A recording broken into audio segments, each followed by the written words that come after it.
Some women don't chase, and yet they're never forgotten. They move through the world like shadows at twilight, present but untouchable, desired but never desperate. These women understand something that eludes most.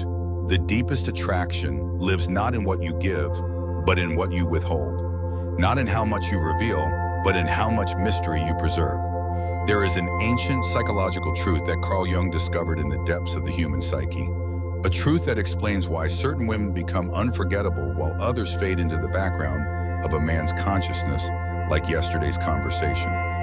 This isn't about games or manipulation. This is about understanding the archetypal forces that govern desire itself. Watch her, the woman who texts back immediately, who rearranges her entire existence around his availability, who explains herself before being asked. She believes she's showing love, but what she's actually revealing is her shadow, that unconscious part of herself that Jung described as containing everything we refuse to acknowledge about our own nature. Her shadow whispers that she isn't enough, that love must be earned through endless giving, through making herself smaller and more convenient. In Jungian terms, she's projecting her anima, her inner masculine energy, onto him, making him the source of her completeness rather than finding it within herself. Every desperate text becomes an admission that she has abandoned her own psychological center. The man's unconscious mind reads this immediately, though he cannot articulate why her eagerness feels suffocating rather than flattering. The masculine psyche is drawn to mystery not because men are shallow, but because mystery suggests depth, and depth suggests a woman who possesses something within herself that doesn't require his validation to exist. When a woman chases, she inadvertently communicates that her inner world is empty without his attention. The man's anima, his unconscious feminine aspect, recoils from this energy because it mirrors his own fears of emptiness. Consider the woman who responds when she feels moved to respond, not when anxiety demands it. She inhabits her own psychological space so fully that his presence enhances rather than completes her. This woman has done what Jung called individuation, the process of integrating all aspects of the psyche into a unified whole. She has made peace with her shadow, acknowledged her projections, and reclaimed the parts of herself she had been giving away. When he texts her at midnight, she doesn't feel compelled to respond immediately, simply because the notification exists. She might be reading, creating, or simply enjoying the silence of her own company. Her response comes not from reactivity, but from choice. This isn't coldness, it's the stoic principle of responding rather than reacting, of maintaining agency over one's emotional landscape. The man experiences this as magnetic because it suggests she has an inner life rich enough to sustain her without his constant input. His unconscious recognizes that he is encountering not a half person seeking completion, but a whole person choosing to share her completeness. This recognition triggers what Jung would call the projection of the anima. He begins to see in her the qualities of the idealized feminine that exist in his own unconscious. Her mystery becomes a mirror for his own depth, and suddenly he finds himself drawn not just to her presence, but to the version of himself that emerges in her company. But here lies the crucial turning point that separates authentic mystery from performative detachment. Many women, having been wounded by previous relationships, develop what appears to be mysterious behavior, but is actually trauma response disguised as strategy. They withhold not from fullness but from fear, create distance not from wisdom but from wounds. The woman who has truly individuated can distinguish between these two states within herself.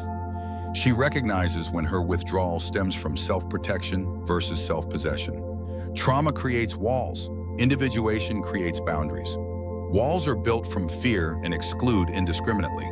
Boundaries are built from self-knowledge and include selectively. She has learned to sit with her own discomfort without immediately seeking to resolve it through external validation. When he pulls away, she doesn't panic or pursue. Instead, she turns inward and asks, "What is this feeling teaching me about myself?" This is shadow work in its purest form, using relationship dynamics as a mirror to understand one's own unconscious patterns. The man who encounters this kind of woman experiences something profound. He meets someone who isn't trying to escape herself through him. Her groundedness in her own psychological reality creates what Jung called a temenos, A sacred container in which genuine intimacy becomes possible because both parties are relating from wholeness rather than neediness. You begin to understand that attraction operates on multiple levels of consciousness simultaneously.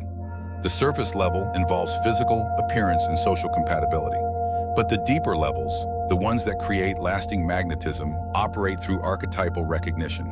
When a man encounters a woman who has integrated her shadow and individuated her psyche, his unconscious recognizes the presence of the eternal feminine, what Jung called the Great Mother archetype in its positive manifestation. This woman doesn't need him to fix her, complete her, or validate her existence. She has already done the work of becoming psychologically whole. Her interactions with him come from overflow rather than deficit. She can appreciate his presence without clinging to it, enjoy his attention without becoming addicted to it. Notice how this shifts the entire dynamic. Instead of her energy flowing toward him in desperate pursuit, she becomes like a deep well that he finds himself drawn to return to again and again. Her emotional self-regulation creates what attachment theory describes as secure attachment. She's available for connection, but not anxious about disconnection. The Stoics understood that we suffer not from events themselves, but from our judgments about events. The individuated woman has internalized this wisdom in her relationships. When he doesn't call, she doesn't create a story about what this means about her worth. She simply notes the fact and continues living from her own center. This is not indifference, it's freedom. And freedom, as Jung knew, is the most attractive quality a person can possess because it suggests they have something valuable to offer that isn't born from desperation.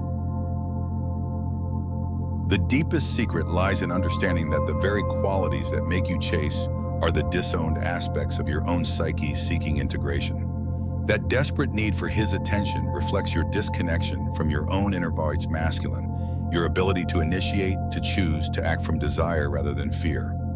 That anxiety when he pulls away mirrors your abandonment of your own inner feminine, your capacity for receptivity, intuition, and trust in the natural cycles of closeness and distance. You realize that every time you chase, you're actually running from yourself. Every urgent text is an attempt to control the uncontrollable rather than developing the inner resources to navigate uncertainty with grace. The woman who stops chasing doesn't become cold or manipulative. She becomes integrated. She reclaims her projections and discovers that the qualities she was seeking in him, strength, stability, direction, were actually underdeveloped aspects of her own psyche calling for attention. As she develops these qualities within herself, her relationships begin to shift from symbiotic dependency to conscious partnership. The man who was once the object of her pursuit now finds himself pursuing her, not because she's playing hard to get, but because she has become someone genuinely worth pursuing, someone who has done the inner work to become whole. This is the paradox that Jung understood about human psychology. We attract not what we want, but what we are. The woman who chases attracts men who run. The woman who has individuated attracts men who choose to stay not from obligation or manipulation, but from genuine recognition of value. She walks through the world carrying her own center, creating her own meaning, generating her own sense of worth. She doesn't wait for someone else's attention to feel valuable because she has already given that attention to herself. She has integrated her shadow, reclaimed her projections, and discovered that the love she was seeking externally was actually the love she had been denying herself internally. When such a woman chooses to walk away from what doesn't serve her, she does so not in anger or revenge, but in profound self-respect.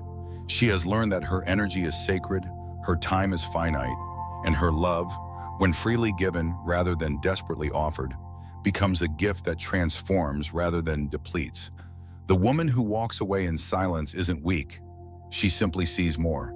She sees that true power lies not in convincing someone to want her, but in knowing so deeply her own worth that she only invests in those wise enough to recognize it without persuasion.